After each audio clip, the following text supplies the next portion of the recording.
Bra la famille les amis, j'espère que vous allez très bien, ici H3. Alors on se retrouve aujourd'hui pour une nouvelle vidéo, pour une partie 2. Et cette fois-ci c'est pas un cousin qui me l'a envoyé, mais j'ai fait des petites recherches et je suis tombé dessus. Vous allez très rapidement comprendre, ou plutôt déjà compris vu le titre et tout ça. Donc on ne va pas trop tarder les gars, j'espère quand même que vous avez apprécié. Je vous en prie déjà avant de commencer, essayez de liker, parce que c'est sûr que vous allez apprécier de toutes les façons si vous avez apprécié la vidéo précédente. Essayez de vous abonner pour les nouveaux qui viennent de tomber sur cette chaîne et qui ne savent pas ce que je fais. Déjà moi c'est H3 et je me balade tout simplement, je fais tout et n'importe quoi pour vous dire la vérité. C'est une aventure plutôt très intéressante et au moins vous êtes sûr qu'avec moi au moins une fois par semaine vous pouvez vous détendre vendredi soir, samedi soir, dimanche, petit café et kiffer tout simplement, ne sachant pas exactement ce que je vous réserve. Et moi je pense que ça a quand même son truc. Alors on va démarrer tout de suite pour la vidéo. Le titre de la vidéo c'est roulement de tambour, les prisons de luxe des ultra riches. Vous allez vous demander, mais qu'est-ce qu'il a avec les prisons, ce gars? Ne vous inquiétez pas, je n'ai absolument rien avec les prisons, les gars. C'est juste que je me suis dit, si j'avais fait la prison la plus dangereuse, ce serait quand même assez hilarant que je tombe sur ce genre de vidéo et que je vous fasse tout simplement la prison la plus kiffante, en fait. La prison, c'est quoi la prison des ultra riches et tout ça. Donc on va découvrir ensemble ce que tout cela donne, sans plus tarder, tout simplement. Alors c'est parti. Dans cette vaste forêt de pins et de myrtilles se trouve ce que certains appellent la prison la plus humaine au monde, où les nouveaux détenus sont accueillis comme je l'ai été, avec une poignée de main, ravis de te rencontrer. Ravi de te rencontrer. Karsten a été Ravi de te rencontrer. J'étais ravi de... Non. condamné pour avoir tué un homme au Brésil. Voici son bloc cellulaire, avec une cuisine complète, un grand écran TV, une buanderie. Vous avez une clé pour votre propre cellule. Oui, tout le monde a sa propre clé. En 2010, une équipe de tournage a fait une visite inattendue dans une prison indonésienne. Et ce qu'elle a découvert a choqué le monde entier. Des hommes se détendent dans des hamacs, pendant que d'autres grillent des steaks. Mais ce n'est pas un centre de villégiature, c'est une prison. Pourtant, de l'intérieur, c'est difficile à dire. Les images qu'ils ont capturées ont déclenché un tollé international, provoquant l'indignation aux quatre coins du globe. Mais avant de plonger dans ces séquences ahurissantes, laissez-moi vous présenter la femme au cœur de ce scandale. Son nom, Artalita Suryani. Ceci est une cellule de 64 mètres carrés d'une femme d'affaires montrée à la télévision indonésienne. Elle a été prise en flagrant délit lors d'un traitement de beauté au laser. Artalita n'était pas une prisonnière comme les autres. Femme d'affaires fortunée, elle avait été condamnée à 5 ans de prison pour avoir soudoyé un haut fonctionnaire. Mais même derrière les barreaux, sa fortune est restée intacte et elle a tout fait pour que cela continue. Voyez-vous, Artalita n'a jamais accepté de subir les conditions de détention ordinaires. Au lieu de cela, elle a utilisé son argent pour transformer son incarcération en une expérience digne d'un grand hôtel. Alors que la plupart des détenus enduraient l'inconfort et la saleté, Artalita a fait l'impensable. Elle a soudoyé les gardiens et le directeur de la prison, les payant grassement pour qu'ils lui offrent un traitement luxueux, digne d'un 5 étoiles. Elle ne voulait pas seulement du confort, elle exigeait le grand luxe, même en prison. Lorsqu'une chaîne de télévision locale a eu vent du scandale, elle n'a pas cru un mot de ceux qu'elle entendait. Alors, elle a décidé de débarquer à l'improviste. Ce qu'ils ont découvert dépassait l'entendement. La cellule d'Artalita était tout sauf un espace sombre et insalubre. Elle ressemblait plutôt à une suite d'hôtels 5 étoiles, avec un lit king size, un téléviseur écran plat, une salle de bain privée et même une machine de karaoké. C'est gros. On est d'accord que c'est gros. C'est gros. Ok? Quand les hommes quand même, ou les femmes assez influents ou influentes se font incarcérer, c'est assez facile pour eux de, je sais pas, d'essayer de se soudoyer, je sais pas, de se retrouver quand même dans de bonnes conditions, des conditions qui ne sont pas quand même similaires à ceux dont les autres détenus auront droit. Mais là, ça dépasse tout ce qu'on aurait pu penser. Télévision, grand lit, salle de bain personnelle et tout ça, c'est... Wow. Artalita menait une vie de pur luxe. Mais ce n'était pas tout. Artalita Suryani. Attendez, on fait une petite recherche très rapidement. Vous permettez? C'est parti. Elle dit... Arta... Une seconde. Artalita...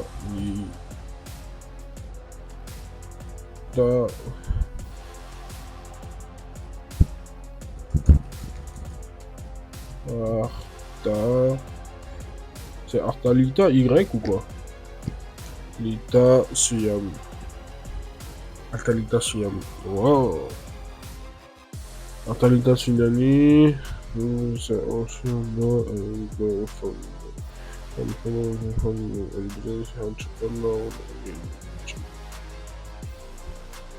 hey. Non. Absolument rien de... Bof. Artalita Siam. Je sais très bien voir à quoi elle ressemble. Wow. Dès que tu la vois, t'as même pas envie d'avoir des ennuis avec elle. Je sais pas, mais regardez bien à quoi la dame ressemble, quoi. Je sais pas moi, mais regardez à quoi elle ressemble.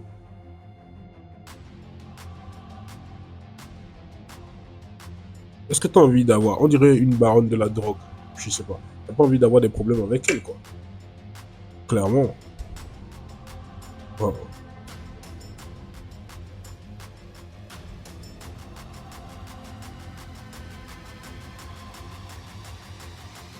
Bon, les gars, on va se retourner, on va suivre tranquillement notre petit documentaire et tout ça. Disposait de 3 domestiques à son service.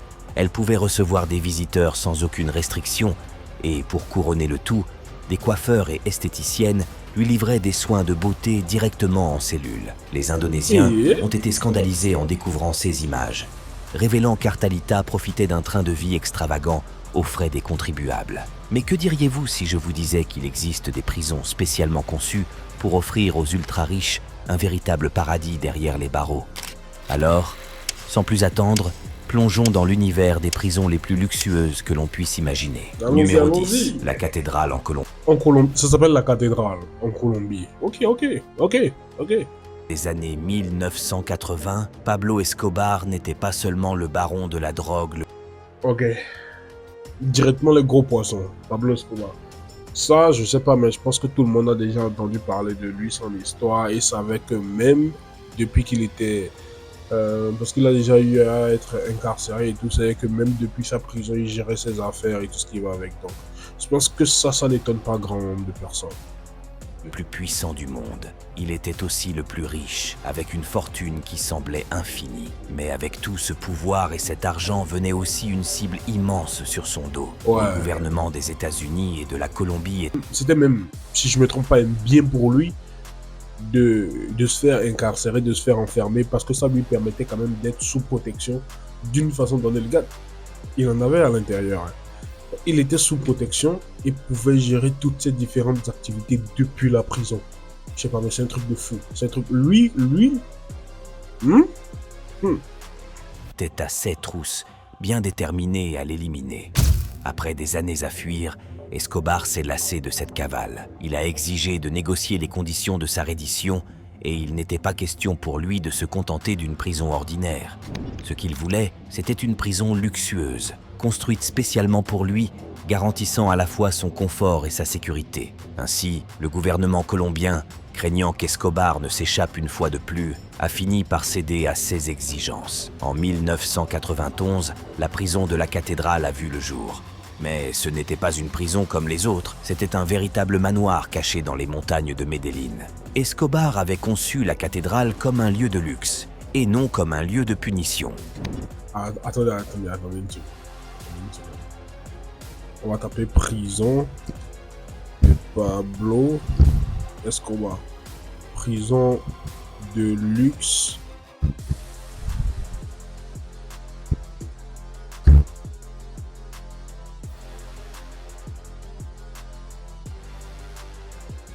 Après, le luxe pour cette époque, c'était pas vraiment...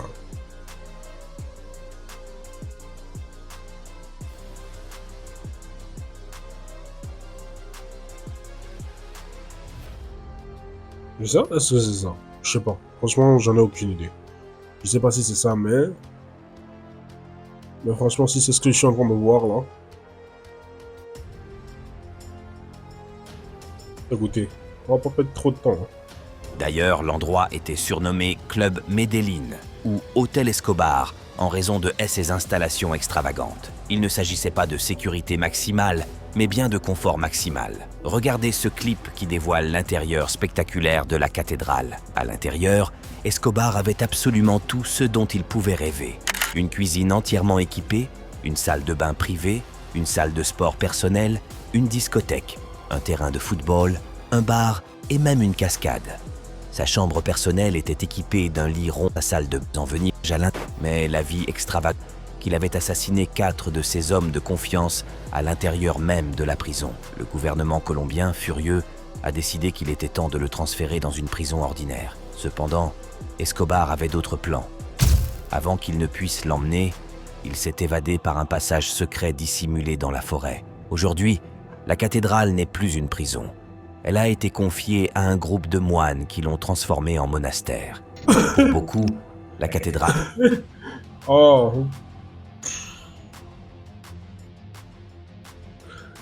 C'est de la folie, les gars, c'est de la folie. On est d'accord que c'est de la folie.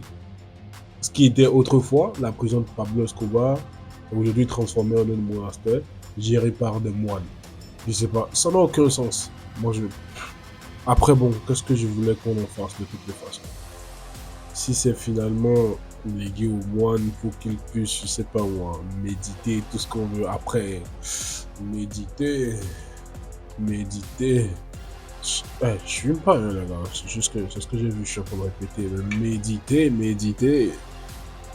Elle restera à jamais le terrain de jeu personnel de Pablo Escobar. Mais si vous pensez que c'était l'exemple ultime d'une prison de luxe, la prochaine sur notre liste est tout aussi extravagante. Nous, on est prêts. On veut savoir de quoi est-ce qu'il s'agit, les gars. Donc. Pour les enfants. Numéro 9. La prison de Cipinang, en Indonésie. En Indonésie, la plupart des prisonniers dorment à même le sol en ciment, entassés dans des cellules exiguës et inconfortables comme celle-ci. Mais pour le milliardaire playboy Tommy Suharto... Écoutez, moi j'écoute très souvent les trucs en accéléré. J'ai l'impression que c'est un peu trop lent quand il parle, donc je vais accélérer. J'espère que ça va pas vous déranger. Donc on va voir ce que ça donne. Séjour derrière les barreaux et inconfortable comme celle-ci. Mais pour le milliardaire playboy Tommy Suharto, son séjour derrière les barreaux n'avait rien d'ordinaire.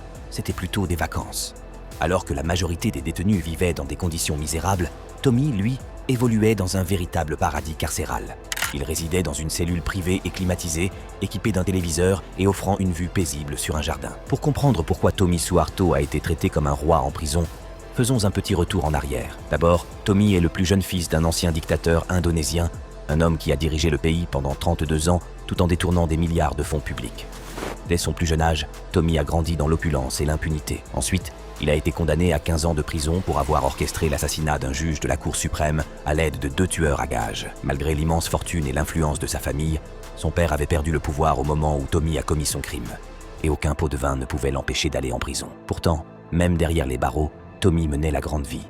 Sa cellule était recouverte d'une moquette moelleuse, lui évitant de poser les pieds sur un sol froid. Il bénéficiait même d'un privilège. Il était recouverte d'une moquette moelleuse, lui... Est-ce que vous reconnaissez cette prison-là?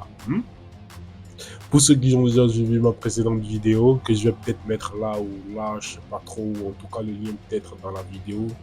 C'est la prison la plus sécurisée du monde, je pense, avec les détenus les plus sanglants, je vais dire. Évitant de poser les pieds sur un sol froid, il bénéficiait même d'un privilège hors du commun. Il pouvait utiliser un hélicoptère pour ses sorties régulières et rendre visite à ses nombreuses petites amies. Voici un... Hé! Attends. Utilisait un hélicoptère pour ses sorties pieds sur un sol froid. Il bénéficiait même d'un privilège hors du commun. Il pouvait utiliser un hélicoptère pour ses sorties régulières et rendre visite à ses nombreuses petites amies. Voici un aperçu de Tommy Suharto, profitant de sa cellule confortable. Sa cellule ressemblait plus à un petit appartement, avec un hall d'entrée, une chambre et une salle de bain privée. Il possédait un téléviseur de 53 cm, des placards remplis de nouilles instantanées aux multiples saveurs, des draps fraîchement lavés et une salle de bain luxueuse avec un sol en céramique brillante. Et pour couronner le tout, il pouvait admirer un charmant bassin à poissons dans la cour. Pendant ce temps, dans la même prison de Cipinang, les autres détenus devaient se serrer à 10 dans une seule cellule. Mais attendez, ce n'est pas fini. La prochaine prison de notre liste n'imaginerait même pas... Bon, là, les gars, la famille, les amis, on est tous d'accord que ça, c'est une affaire de corruption. C'est une affaire de corruption et de versement de gros pots de vin. On est tous d'accord. Sinon, il n'y a pas moyen que ton père puisse être un grand bandit, ok, qui on puisse t'enfermer, que malgré ça, tu puisses t'en sortir à ce point. Je sais pas, mais bon, là, du cash a été déposé. Et puis, après, on parle de l'Indonésie. Bon, il y a pas mal de pays où il n'y a pas quand même assez de suivi. Voilà, les gens font un peu tout ce qu'ils veulent, surtout les gros cadres qui ont assez du cash.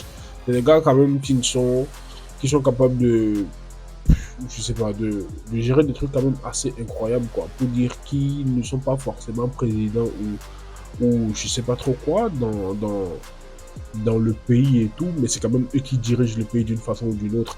Et si eux ou l'un des membres de leur famille se font arrêter ou incarcérer pour quoi que ce soit, ils ont quand même la facilité, je vous dis, de contourner tout ce qui est loi et ainsi de suite. Très souvent, on les met là juste pour aller se reposer, quoi, et pour calmer les tensions un peu dans le pays. Parce qu'à un moment donné, tout le monde se lève. Les gens sont fatigués, les gens commencent à crier, taper partout, exprimer quand même leur mécontentement et tout ça. Et pour calmer un peu les tensions, on les prend, on les fout dans une prison. D'où ce genre de prison de luxe, en fait. Donc, je sais pas, peut-être je vais vous prendre une histoire parmi toutes ces histoires, essayez de me le dire en commentaire et je vais la décortiquer quand même pour vous. Je sais pas, mais à vous de me dire quand même. Ça m'a l'air quand même super intéressant. C'est parti pour la prison suivante. Je le mets. Pas entasser 10 détenus dans une seule cellule. Malgré la présence de criminels endurcis, le luxe et le confort qu'elle offre vont vous laisser sans voix. Numéro 8, la prison de Bastoy en Norvège. La prison de Bastoy en Norvège se distingue des établissements pénitentiaires traditionnels. Située sur une île magnifique, elle n'est accessible que par ferry, un ferry piloté par les détenus eux-mêmes. Cette approche innovante favorise un climat de confiance et de responsabilité parmi les prisonniers, créant ainsi un environnement de réhabilitation unique. Les détenus décrivent souvent leur expérience à Bastoy comme celle d'une petite communauté soudée, semblable à un village, où la coopération et le respect mutuel sont essentiels. Avec seulement environ 115 détenus, la vie à Bastoy est étonnamment paisible. Chaque jour, les prisonniers se réunissent dans le réfectoire pour partager un repas. Mais ce n'est qu'un début. Ils reçoivent également une allocation mensuelle pour acheter de la nourriture dans l'épicerie de l'île, leur permettant de préparer leur propre déjeuner et dîner. Et ce n'est pas... C'est pas comme de l'autre côté, où ils ont droit au même repas tous les jours jusqu'à la fin de leur vie. Ici, ils ont le droit de préparer ce qu'ils veulent. Je sais pas, moi, j'imagine, je sais pas, imaginer tout simplement les gars là, de l'autre prison là, ok? Ma précédente vidéo, en train de regarder sur une télé, sur la télé qu'ils n'ont pas. On va supposer qu'ils ont une télévision, pour tous, ok? Pour tous. Et en train de regarder ce genre de documentaire.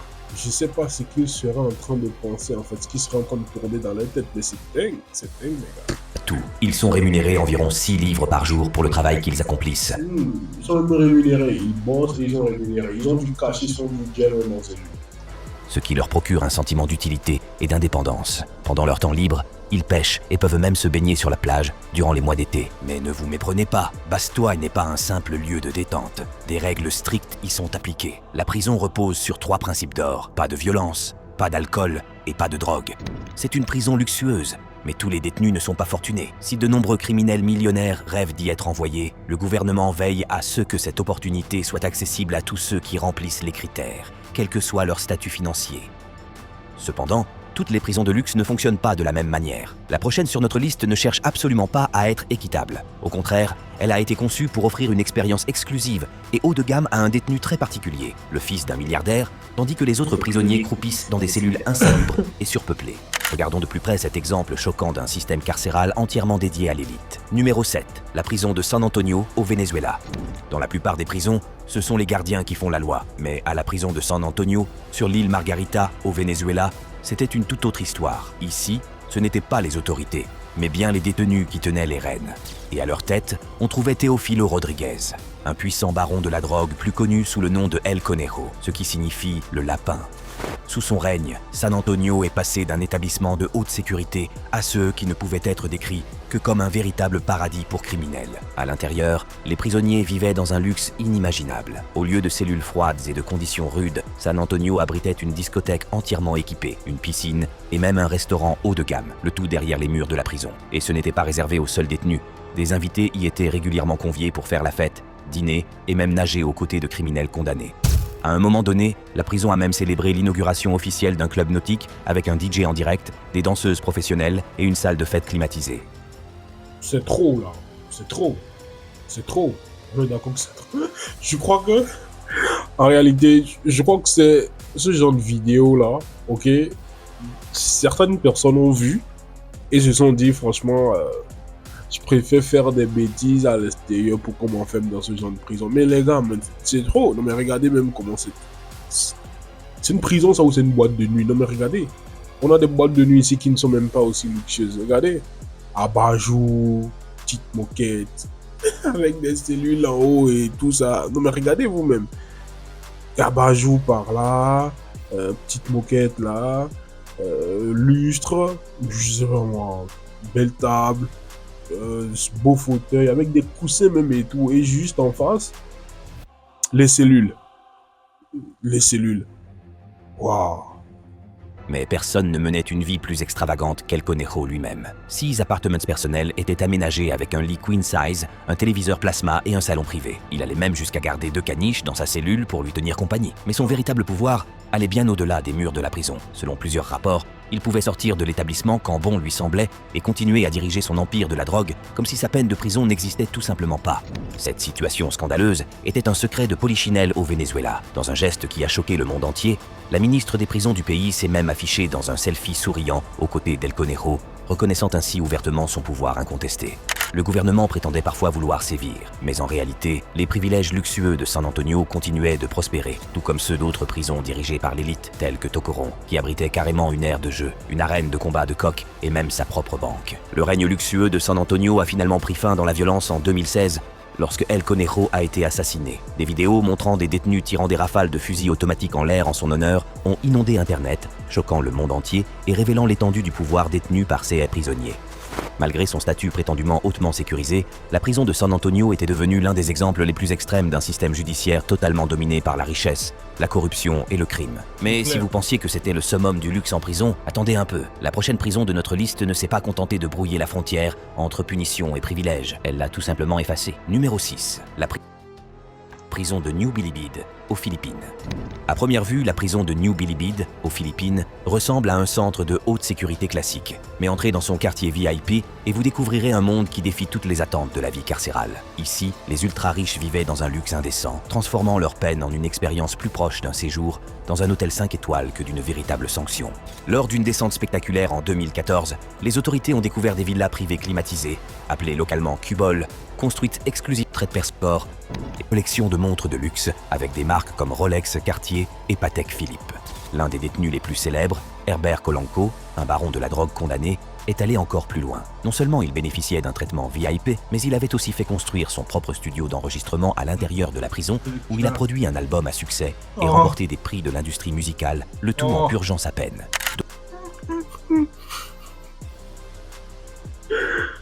Oh les gars, je suis fatigué. En fait, lui, il est tellement célèbre qu'il a construit dans la prison, en fait, son studio. Il a construit un studio. Il a produit un album. Il a fait écouter l'album. Il a gagné des prix. Tout ça depuis la prison. Vous vous rendez compte du délire, là? Vous vous rendez compte? Mais moi, ce qui me choque, c'est que c'est même pas des gens qui sont censés être dehors, la famille. C'est pas des gens censés être dehors, c'est des gens, pour d'autres accusés de détournement, pour d'autres, bon, accusés de crimes beaucoup plus lourds, en fait. Des gens qui ont eu à mettre fin à des jours, ont eu à décimer des familles tout entières et tout ça, mais qui se retrouvent, tu parles que les gens se fâchent et je sais pas, mais ça n'a aucun sens. Personnellement, je pense que ça n'a absolument aucun sens, les gars. C'est juste... de striptease et des célébrations somptueuses, comme s'ils étaient dans un club haut de gamme plutôt qu'un centre de détention. Le scandale a déclenché une vague d'indignation nationale, révélant un système profondément corrompu où les criminels fortunés soudoyaient les responsables pénitentiaires pour s'assurer une vie de luxe derrière les barreaux. Pendant ce temps, les prisonniers ordinaires souffraient dans des conditions misérables et surpeuplés, entassés dans des cellules... T'as pas de l'argent, t'es pauvre, t'es broke, tu n'as pas de l'argent et t'es encore un prisonnier. C'est mal parti pour toi. C'est mal parti, c'est même très mal parti. Et je suis sûr qu'aux États-Unis, il y a énormément de gens de prison. C'est juste qu'on n'en parle pas assez, c'est tout. Faut juste être dans le circuit, enfin je pense. Je pense tout simplement, hein. Je n'en ai pas la certitude, mais je pense. Si exigus qu'ils avaient à peine de l'espace pour respirer. Le gouvernement a réagi en licenciant en masse et en arrêtant plusieurs agents corrompus, tout en promettant des réformes, mais pour beaucoup, Ce n'était qu'un rappel de plus que l'argent peut tout acheter, même au sein d'une prison de haute sécurité. La prison de Halden Fengsel, en Norvège, ne ressemble à aucun autre centre de détention. Imaginez une prison si particulière qu'elle donne plus l'impression d'une retraite paisible que d'une punition. Nichée au cœur d'une forêt luxuriante, elle semble tout droit sortie d'un conte de fées. Ce qui distingue vraiment Halden Fengsel de toutes les autres prisons, c'est son lien profond avec la nature. Les architectes l'ont conçu avec un seul objectif en tête: créer un espace qui ressemble à un lieu de ressourcement plutôt qu'à un établissement carcéral. Ici, les détenus peuvent sortir, respirer l'air frais et s'imprégner de la beauté paisible de la nature environnante. Mais ce ne sont pas seulement les paysages qui rendent Halden exceptionnel. Je sais pas, vous les enfermez pourquoi? Je sais pas, il faut savoir. Vous les enfermez pourquoi? On dirait des... Je sais pas comment décrire ça, mais c'est dingue les gars, c'est dingue. En fait, pourquoi est-ce que je suis en train de vous faire voir cette vidéo? C'est fou parce que je vous ai montré ce que ça donnait ailleurs quand des États décident réellement de combattre la corruption, de combattre les crimes, de combattre les gangs. Qu'est-ce que ça pouvait donner ailleurs quand certains États, décident d'accepter la corruption, d'accepter les crimes, de faire comme s'ils ne voyaient rien ou de faire un semblant de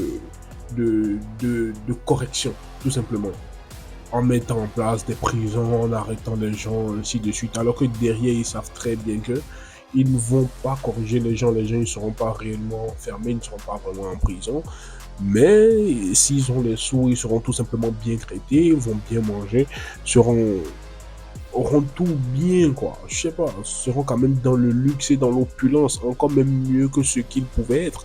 Et tellement c'est pire les gars, tellement c'est pire que là, ils bénéficient même de comment je vais dire, de la protection des militaires, quoi. Je sais pas si vous vous rendez compte, mais ils sont enfermés, mais bénéficient de la protection des militaires, de la protection du gouvernement. Je sais pas si vous vous rendez compte. Parce que là où ils sont, s'ils ont des gens qui ne sont pas, je sais pas, je suppose c'est des gens qui ont eu à détourner énormément d'argent, qui ont eu à travailler dans les gangs, ainsi de suite, et puis il y a des clans de d'autres gangs qui sont en train de les chercher et tout ça. Une fois qu'ils sont là, enfermés, elle est compliquée à prendre, quoi. Ils sont dans des prisons compliquées à prendre parce que sécurisés par des policiers, tout simplement, par des militaires, par des soldats entraînés, armés. Donc, très souvent, c'est même une meilleure option pour eux de se faire incarcérer plutôt que de gérer leur business à l'extérieur. C'est juste incroyable. Si on devrait se poser pour en parler, on allait faire des heures. Mais c'est juste fou, les gars. J'adore, c'est bien. Les gars, n'hésitez pas à commenter, à liker la vidéo. Et puis voilà, quoi. Pour ceux qui sont déjà venus jusqu'ici, j'espère que vous aimez. On a déjà fait plus de 30 minutes. Et puis voilà, quoi. Bon.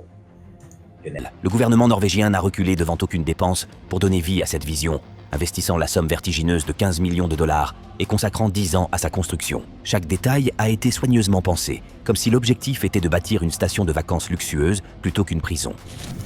D'ailleurs, Halden abrite même une fresque unique en son genre, réalisée par un artiste norvégien et coûtant à elle seule 1 million de dollars. Cette œuvre représente un détenu en uniforme rayé, lançant sa boule et sa chaîne comme un lancer de poids, aussi bien une touche artistique qu'une façon de brouiller la frontière entre la punition et le loisir. Avec seulement 252 détenus, Halden Fengsel offre à ses prisonniers une expérience impensable dans d'autres établissements. Chaque détenu dispose de sa propre cellule privée, équipée de toutes les commodités modernes. Un mini-réfrigérateur, un téléviseur à écran plat et même une salle de bain personnelle. Les fenêtres, elles n'ont pas de barreaux, laissant entrer un maximum de lumière naturelle.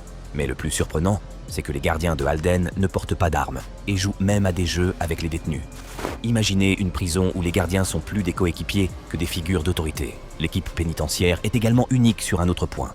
Environ la moitié des employés sont des femmes, une décision basée sur des recherches montrant que la présence féminine favorise un environnement idéal où ils peuvent passer des nuits entières avec leurs proches. Aujourd'hui, beaucoup pourraient affirmer que Halden Fengsel est tout simplement trop luxueuse, surtout en considérant les criminels dangereux qui y sont incarcérés. Leur objectif est de privilégier les droits humains et le respect, en misant sur la réhabilitation plutôt que sur la punition pure et simple. Et sans surprise, les ultra-riches font tout leur possible pour être transférés dans cet établissement. Mais aussi luxueuse que... Tu m'étonnes. Tu m'étonnes qu'ils font tout leur possible pour être transférés dans ce genre de prison. Tu m'étonnes. Là, c'est même au-delà de tout ce qu'on pouvait imaginer. En fait, c'est normal qu'ils vont battre des pieds et des mains pour pouvoir se retrouver dans ce genre de prison.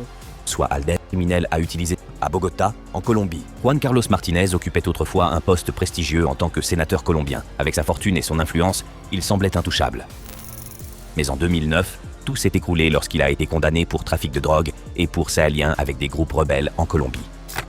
Tout au long de son procès, les caméras d'une chaîne de télévision colombienne étaient là pour capturer chaque instant. Martinez a été condamné à 7 ans et demi de prison à la Picota, et le public attendait avec impatience de le voir enfin affronter la justice. Mais ce à quoi personne ne s'attendait, c'était un rebondissement totalement scandaleux. Au lieu de subir les rigueurs de l'incarcération, Martinez vivait dans un luxe insolent. Son quotidien en prison était si confortable qu'il s'est même offert une fête d'anniversaire. Un événement qui a fait la une des journaux à travers tout le pays. La célébration a duré 2 jours entiers, avec 34 invités, dont une célèbre star de salsa. Des musiciens, de la nourriture et de l'alcool ont été introduits clandestinement dans la prison afin que rien ne manque. Mais Martinez ne s'est pas arrêté là. Dans un geste audacieux, il a carrément fait abattre le mur séparant sa cellule de celle d'à côté, s'offrant ainsi un véritable paradis privé derrière les barreaux. Lorsque cette fête extravagante a été révélée, l'opinion publique colombienne est entrée en ébullition. Face à la colère générale et sous une immense pression, Martinez a été transféré en 2012 dans une prison bien plus stricte où son train de vie luxueux ne serait plus toléré. Et puisqu'on parle de luxe, la prochaine prison de notre liste porte cette notion à un tout autre niveau. Ce n'est même pas une prison, on l'appelle un centre de justice. Préparez-vous à découvrir un établissement 5 étoiles qui offre à ses détenus une expérience digne d'un palace, avec spa inclus. Numéro 2, la prison d'Aranjuez, en Espagne. Dans la plupart des prisons, les familles sont déchirées. Les enfants grandissent loin de leurs parents incarcérés. Mais imaginez un endroit où, au lieu de la séparation, les familles ont la rare opportunité de rester ensemble, permettant aux parents condamnés de vivre avec leurs jeunes enfants pendant qu'ils purgent leur peine. Si les 2 parents sont incarcérés, ils peuvent être envoyés à Aranjuez, où ils partagent une cellule familiale avec leur enfant. Les enfants peuvent rester avec leurs parents jusqu'à l'âge de 3 ans. Une fois leur 3e anniversaire passé, ils sont confiés à des proches à l'extérieur ou placés sous la responsabilité des services sociaux. Après leur départ, les parents retournent dans des cellules classiques. Mais tant qu'ils sont là, l'environnement est bien loin de celui d'une prison ordinaire. À Aranjuez, les enfants vont à la crèche, dorment dans des berceaux, jouent libre dire futur mari, lui aussi incarcéré à Aranjuez. Tous 2 sont tombés amoureux, se sont mariés et ont même eu un enfant ensemble alors qu'ils purgeaient leur peine. Grâce aux cellules familiales, ils ont pu élever leur enfant en prison. Situé à Leoben, cet établissement de sécurité minimale est réservé aux condamnés n'ayant commis aucun crime violent et sa réputation est sans égale. Pour comprendre la philosophie du centre de justice de Leoben, il suffit de jeter un œil aux 2 citations inscrites sur ces murs. La première déclare « Tous les êtres humains naissent libres et égaux en dignité et en droit ». La seconde affirme « Toute personne privée de liberté doit être traitée avec humanité et avec le respect dû à la dignité inhérente à la personne humaine ». 16 mots envoient un message fort. Même derrière les barreaux, les détenus méritent d'être traités avec respect et humanité. Et à Leoben, cette idéologie est appliquée à la lettre. Chaque prisonnier bénéficie de sa propre chambre privée, équipée d'un téléviseur, d'une salle de bain individuelle et même d'une kitchenette. Pour garantir leur bien-être physique, l'établissement met à leur disposition une salle de sport ultramoderne, ainsi qu'un terrain de basket pour ceux qui préfèrent s'exercer autrement. D'autres, pour les ultra-riches, un bon réseau de relations et un peu d'influence peuvent transformer une peine de prison en un séjour des plus confortables. Et voilà, c'est la fin de cette vidéo. Si vous avez aimé cette plongée dans les prisons les plus extravagantes du monde... Bon, les gars, on est à la fin de la vidéo. Dans son ensemble, j'espère que vous avez quand même aimé la vidéo. J'espère, parce que moi j'ai kiffé suivre ça, j'ai kiffé apprendre quand même des prisons quand même de luxe, des prisons de riches et tout ça. Bon, c'était pas quelque chose que je savais pas, c'est quelque chose que je savais ou dont j'avais déjà entendu parler, mais je ne m'étais jamais concentré dessus. Ça m'a fait plaisir de quand même découvrir ça avec vous. C'est quand même dingue. Je ne vais pas trop bavarder en plus de ce qu'on a déjà eu à suivre. Les gars, je vous en prie, dites-moi en commentaire ce que vous pensez de ça. Ce que vraiment, est-ce que ça vous donne envie de commettre 1 ou 2 petits crimes et de vous retrouver par hasard, je sais pas, dans l'une de ces prisons de luxe, parce que je pense que c'est ce que beaucoup ont vu et se sont dit c'est peut-être bien, peut-être si je me retrouvais dans ce genre de cellule là-bas et tout. Après, une prison, c'est une prison, tu veux quoi. Et il y a un petit truc qu'il faut considérer, c'est que ceux qui se sont retrouvés dans ce genre de situation, c'est des gens qui avaient du cash, des gens qui avaient de l'argent. Ces gens qui avaient énormément d'argent pour pouvoir soudoyer tellement de personnes afin de se retrouver dans ce genre de situation. Donc, si tu tiens à te retrouver là, assure-toi d'avoir de l'argent. Dites pas que tu donnes de mauvais conseils. Rassure-toi ou débrouille-toi pour ne jamais te retrouver dans ce genre de situation, c'est clair. La famille, les amis, j'espère que vous avez apprécié. Moi, j'ai apprécié découvrir ce truc-là avec vous, cette vidéo avec vous. Je ne sais pas ce que ça va donner la vidéo prochaine. Je ne sais pas sur quoi on va tomber, sur quoi on va... quelle vidéo nous allons regarder tout simplement. Je ne sais pas si vous en avez à me proposer. N'hésitez pas, écrivez-moi en commentaire. Vous avez mes coordonnées, vous avez tout ce que vous pouvez avoir pour pouvoir m'écrire. Vous avez mes réseaux qui vont s'afficher un peu partout. Donc, n'hésitez pas, faites-moi signe, les gars. En attendant, portez-vous très bien. En attendant la prochaine vidéo, portez-vous bien. C'était H3 la famille, les amis. Ciao.